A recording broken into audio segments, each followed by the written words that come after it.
अस्सलाम वालेकुम दोस्तों, उम्मीद है आप सब खैरियत से होंगे। दोस्तों, बहुत सारी कन्फ्यूजन पाई जाती है कि जो खुला का केस है और जो तनसीह निकाह का केस है, इसमें क्या फ़र्क है। दोस्तों, बेसिकली आप जो है ना सेपरेशन के लिए दो तरह के केसेस फाइल कर सकती हैं। एक तो आप मैरिज को डिसॉल्व करवा सकते हैं थ्रू खुला।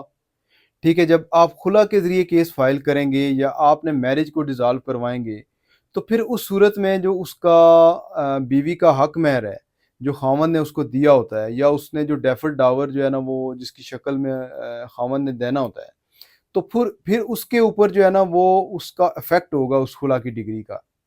जबकि इसके कंट्ररी जो दूसरा वे है वो dissolution of Muslim marriages act 1939 के जो सेक्शन 2 के तहत जो डिसोल्यूशन फाइल की जाती है, जिसको तनसीह निकाह बोला जाता है, उसके तहत किसी भी ग्राउंड्स के तहत जो है ना वो जब आप तनसीह निकाह का केस फाइल करेंगी फैमिली कोर्ट में, तो उसमें जो सेक्शन 5 है वो ये कहता है कि जो डावर है उसके ऊपर किसी किस्म का कोई इफेक्ट नहीं होगा इस डिसोल्यूशन का।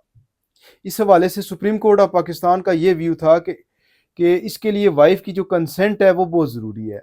अगर इसकी कंसेंट जो है ना वो नहीं है खुला की बेस के ऊपर मैरिज को डिसॉल्व करवाने की, तो कोर्ट जो है वो इट्सेल्फ वो नहीं कर सकती, खुला की डिग्री ग्रांट नहीं कर सकती। क्योंकि अगर ऐसी सिचुएशन में खुला के ऊपर उसकी जो मैरिज है वो डिसॉल्व की जाएगी, तो फिर उसको जो अपना हक महर या डावर है वो अकॉर्डिंग टू लॉ जो है वो छोड़ना पड़ेगा। दोस्तों, खुला या तनसीह निकाह के हवाले से किसी किस्म का कोई भी क्वेश्चन हो तो आप मुझे मेरे व्हाट्सएप नंबर के ऊपर मैसेज कर सकते हैं। वीडियो देखने का बहुत शुक्रिया। Thank you so much. अल्लाह हाफ़िज़।